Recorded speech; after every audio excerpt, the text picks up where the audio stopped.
आप सभी को मेरा प्यार भरा नमस्कार। पेडल अप के इस यूट्यूब चैनल पर आप सभी का स्वागत है। आई होप कि आप सभी की तैयारी अच्छी चल रही होगी और आप अपने कॉन्सेप्ट को और क्लियर कर रहे होंगे और जितनी भी हमारी प्रीवियस प्रैक्टिस सेशंस हैं उन सभी को आपने अच्छे से तैयार किया होगा, साथ ही साथ नोट्स भी बनाए होंगे। तो मैं यही चाहता हूँ कि आप चंडीगढ़ जो पीआरटी अपकमिंग एग्ज़ाम है उसको लेकर आप सभी सीरियस हो। इसके साथ ही ये प्रैक्टिस वीडियो के साथ अगर आप हमारी टेलीग्राम कुछ को ज्वाइन करना चाहते हैं, इस पर हम डेली रात को 9 बजे पेडागोगी एंड सीडीपी से रिलेटेड क्वेश्चन की प्रैक्टिस करवाते हैं, जिससे आपको कॉन्सेप्ट की और ज़्यादा क्लियरिटी हो। तो उसके लिए आप पेडागोज नाम से इस टेलीग्राम ग्रुप को ज्वाइन कर सकते हैं, इसकी लिंक डिस्क्रिप्शन बॉक्स में है। साथ ही साथ अगर आपको कोई डाउट है, वीडियो से रिलेटेड आपको कोई प्रॉब्लम है, अगर कोई आप सजेशन हमें देना चाहें, तो उसके लिए हमने एक व्हाट्सअप ग्रुप बनाया चंडीगढ़ पीआरटी के नाम से, जिस पर आपको चंडीगढ़ पीआरटी की से रिलेटेड सारी जानकारी मिल जाएगी। साथ ही साथ आपको जो इम्पोर्टेंट क्वेश्चन जो हम प्रैक्टिस सेशन अपलोड करेंगे उनसे रिगार्डिंग भी सारी नॉलेज दी जाएगी। उसके लिए आपको व्हाट्सअप ग्रुप ज्वाइन करना हो तो आप कर सकते हैं, इसकी लिंक हमने नीचे डिस्क्रिप्शन बॉक्स में दे रखी है, वहाँ से आप इजीली ग्रुप तक जा सकते हैं। तो बढ़ते हैं अपने प्रैक्टिस सेशन की ओर। तो आज का जो प्रैक्टिस सेशन है उसमें हम जिस टॉपिक को कवर करने वाले हैं वो है आपका लर्निंग। हम ऑलरेडी टीचिंग मेथड्स ये टॉपिक कवर कर चुके हैं। अगर आपने इनसे रिलेटेड वीडियो नहीं देखे हैं तो आप प्लेलिस्ट में जाकर इन वीडियो को देख सकते हैं, इनकी लिंक नीचे डिस्क्रिप्शन बॉक्स में। तो जो लर्निंग के इंपॉर्टेंट क्वेश्चन हैं जिस बेस पे आपका लर्निंग वाला पार्ट पूरा तैयार होगा, उन क्वेश्चन को देखते हैं। तो पहला जो क्वेश्चन है, सबसे पहले बात आती है टीचिंग एप्टीट्यूड पढ़ने से पहले कि टीचिंग एप्टीट्यूड आखिर में है क्या। क्या ये शिक्षक की बच्चों को लेकर समझ है, क्या शिक्षक का विषय को लेकर ज्ञान है, क्या शिक्षक का सामाजिक रूप से सफल होना है, या शिक्षक का बच्चों के प्रति व्यवहार है। तो जो टीचिंग एप्टीट्यूड है वो शिक्षक की बच्चों को लेकर समझ है, क्योंकि टीचिंग एप्टीट्यूड में शिक्षक क्या करता है कि उसे अलग अलग टीचिंग मेथड का पता होना चाहिए, वो किस तरीके से बच्चों को नॉलेज दे या उनकी क्रिएटिविटी को और बढ़ावा दे, जिससे वो आगे चल के और बेहतर से बेहतर कर पाएँ, उनका अधिगम बहुत बेहतर हो। तो इसको सब अगर एक वर्ड में समअप किया जाए तो शिक्षक को बच्चों की बहुत अच्छी तरह अगर समझ नहीं होगी तो वो ये सारी चीज़ें नहीं कर सकता। तो इसका जो मोस्ट अप्रोप्रिएट आंसर है वो है शिक्षक की बच्चों को लेकर समझ। आई होप कि आपको ये बात क्लियर हो गई होगी कि टीचिंग एप्टीट्यूड आखिर में है क्या। बढ़ते हैं अगले क्वेश्चन की ओर कि फादर ऑफ पेडागोगी। आपको पता है कि टीचिंग एप्टीट्यूड के दो पार्ट हैं, एक टीचिंग दूसरा पेडागोगी। तो फादर ऑफ पेडागोगी के नाम से किसे जाना जाता है? क्या वो गाल्टन है, क्या वो पेस्टोलॉजी है, स्टेनले हॉल है, थॉर्नडाइक है? तो फादर ऑफ पेडागोगी हैं वो आपके पेस्टोलॉजी को कहा जाता है। अगला क्वेश्चन है कि हाउ डज लर्निंग कम्स। क्या ये प्रैक्टिस के द्वारा आती है या एक्सपीरियंस के द्वारा? तो आपको बताना है कि अधिगम जो है वो अभ्यास के द्वारा आता है या अनुभव के द्वारा। तो ये इस क्वेश्चन को लेकर सभी श्योर होंगे कि जो आपकी अधिगम है वो आपका प्रैक्टिस से भी आती है, क्योंकि नई स्किल को सीखने के लिए हमें प्रैक्टिस भी करनी जब पड़ती है, और कई चीज़ों हमें अनुभव से आती हैं। जैसे कहते नहीं आप, मतलब इतने उम्र दराज हैं हमने अपने धूप में बाल सफ़ेद नहीं किए, तो वो किस बात की ओर इशारा कर रहे हैं? वो बात कर रहे हैं कि कहीं ना कहीं उनको जो सीख मिली है वो उनके अनुभव से आई है। ठीक है, तो इसका जो आंसर होगा वो होगा बोथ। बढ़ते हैं अगले क्वेश्चन की ओर। अगला क्वेश्चन कहता है what is the 3H of domain of learning. तो लर्निंग के कुछ पक्ष हैं, और लर्निंग के जो पक्ष हैं वो कितने हैं? वो 3 हैं, उनको 3H के नाम से जाना जाता है। अब वो 3H कौन से हैं आपको ये बताना है। तो जो 3H हैं उनमें पहला है आपका हेड, दूसरा है आपका हार्ट, तीसरा है आपका हैंड। अब अगर इनका ये तो हमने 3H के नाम से इनको एक शॉर्ट ट्रिक के रूप में याद कर लिया, बट एक्चुअल में अगर बात करें कि डोमेन्स ऑफ लर्निंग हैं क्या, तो उसके बारे में यहाँ बात करेंगे कि डोमेन्स ऑफ लर्निंग को 3 हिस्सों में बांटा गया है। पहला है आपका कॉग्निटिव, दूसरा है आपका अफेक्टिव, तीसरा है साइकोमोटर। अब बात करें कॉग्निटिव, कुछ को ब्लूम के द्वारा प्रतिपादित किया गया, और इसमें जो है कॉग्निटिव आपको पता है कि संज्ञान कहाँ, दिमाग में, तो इसको हेड से नोट किया गया जहाँ नॉलेज होगी। अफेक्टिव वुल्फ ने किया इसको अफेक्टिव मतलब आपकी इमोशन से जुड़ा है, मतलब फीलिंग से। फीलिंग कहाँ होती है? आपके हार्ट में, मतलब दिल में। साइकोमोटर मतलब आपका मनोगत्यात्मक।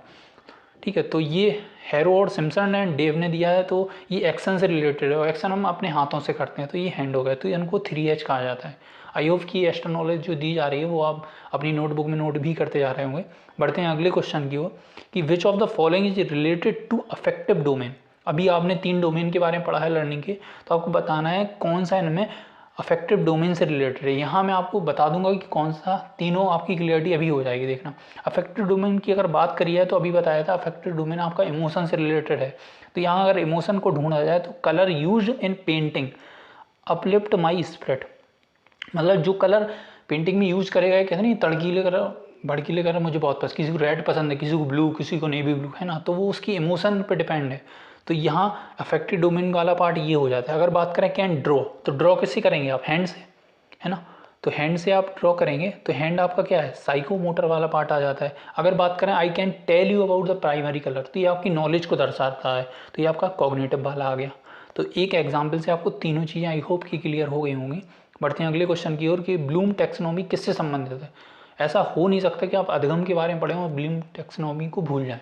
और ब्लूम टैक्सोनॉमी से रिलेटेड क्वेश्चन आपको हर एक परीक्षाओं में टीचिंग एप्टीट्यूड वाले पार्ट में देखने को ही मिलेंगे, पक्का है ये सीओटी।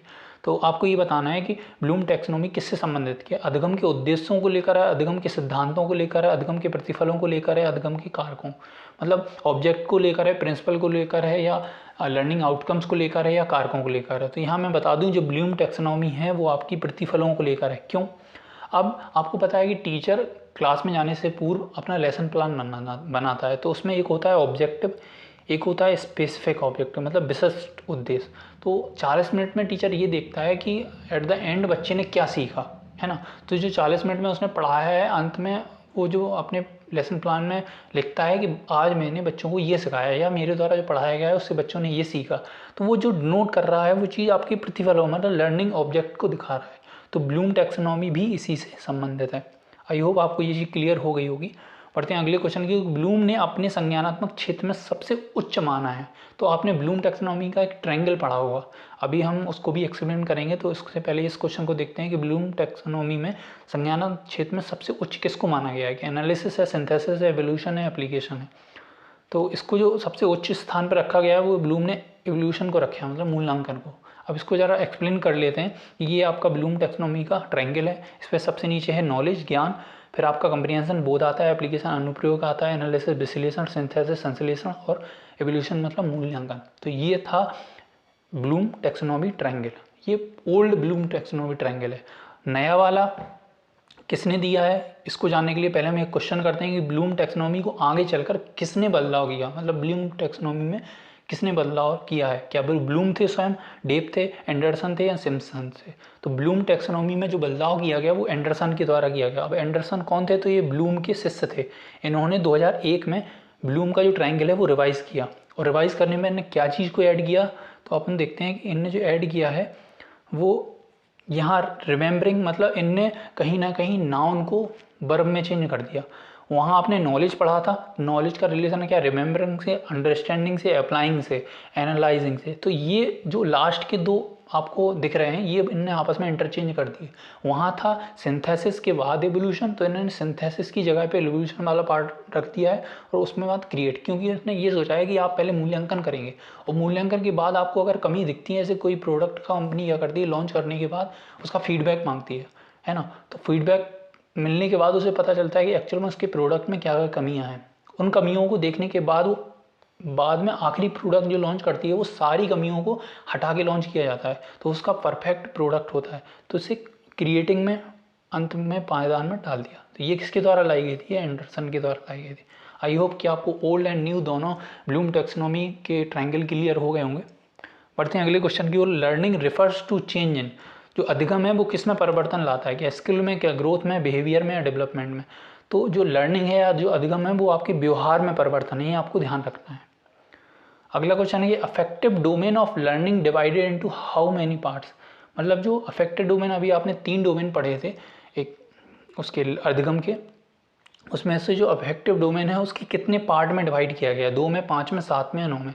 तो अफेक्टिव डोमेन को आपको 5 हिस्सों में डिवाइड किया गया। अब इससे ज़रा हम देख लेते हैं, उनके बारे में जान लेते हैं। तो पहला है आपका रिसीविंग।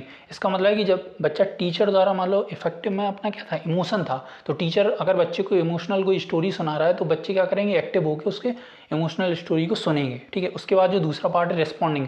अब स्टोरी सुन ली बच्चों ने, उससे रिलेटेड अगर बच्चों के दिमाग में कोई क्वेश्चन है तो टीचर से वो क्वेश्चन पूछेंगे, बातचीत करेंगे। वैल्यूइंग क्या है, अब जो उनने स्टोरी सुनी है उसका कहते हैं मोरल ऑफ द स्टोरी, उस पर अपना चिंतन करेंगे। वो चिंतन कैसा होगा, अमूर्त चिंतन होगा, इस बात को आपको खासकर ध्यान रखना है।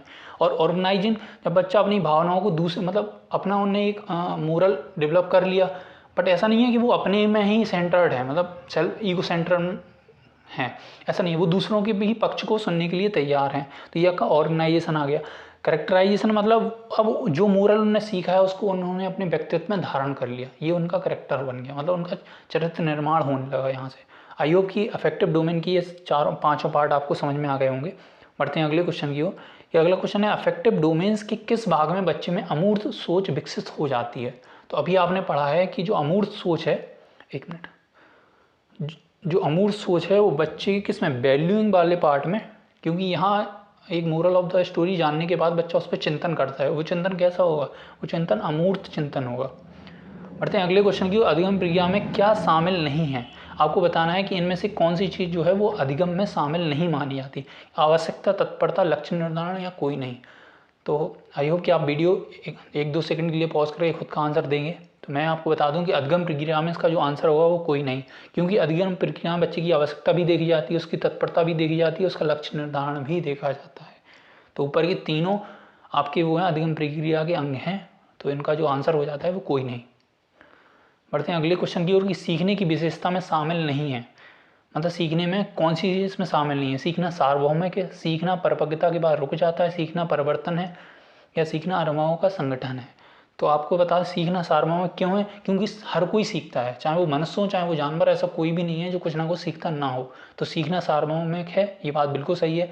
अब बात करते हैं सीखना परिपक्वता के बाद रुक जाता है।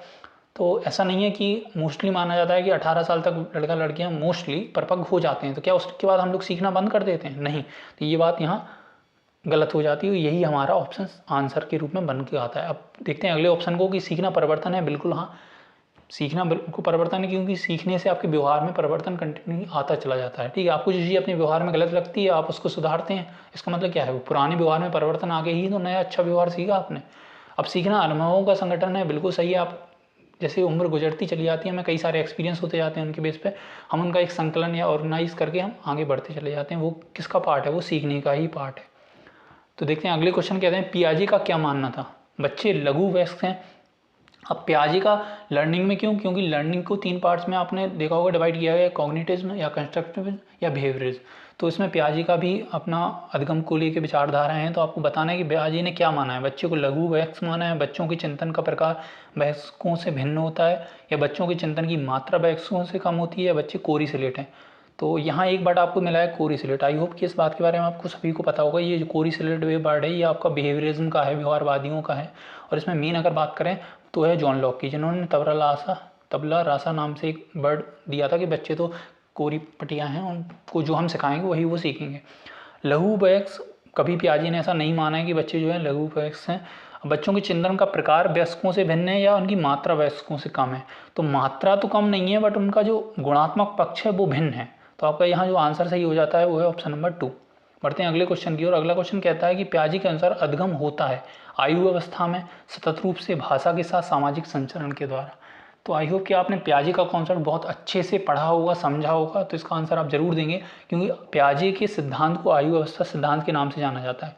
तो इनका नाम, और ये असतत प्रक्रिया ने बताया है, तो इसके रूप में ये गलत हो जाता है। भाषा, पियाजे ने बताया कि इन्फेंट जो वर्ड दिया था उसमें भाषा की कमी के रूप में जाना जाता है। भाषा जो आती है, और एक्चुअल में पियाजे ने भाषा का जहाँ उपयोग किया है वो बताया 4th स्टेज में, तो ये भी गलत हो जाता है। सामाजिक संचरण मतलब दूसरों से नहीं सीखता, ये वाइगोत्स्की की थ्योरी में आ जाता है, MQ वाला कॉन्सेप्ट। तो यहाँ भी ये भी गलत हो जाता है।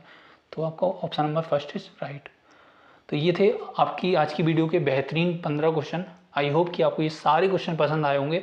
और अगर आपने पिछली वीडियो के हमारे क्वेश्चनों की प्रैक्टिस नहीं करी है तो ये आपको प्लेलिस्ट मिल जाएगी। इसमें आपको चंडीगढ़ PRT से रिलेटेड जो प्रीवियस ईयर क्वेश्चन पेपर हैं उनकी भी वीडियो आ चुकी हैं, तो आपको एक आइडिया लग जाएगा कि किस तरह के क्वेश्चन पूछे गए हैं अभी तक, चाहे वो कॉन्ट्रेक्चुअल बेस पर हो या आपका डायरेक्ट रिक्रूटमेंट हो।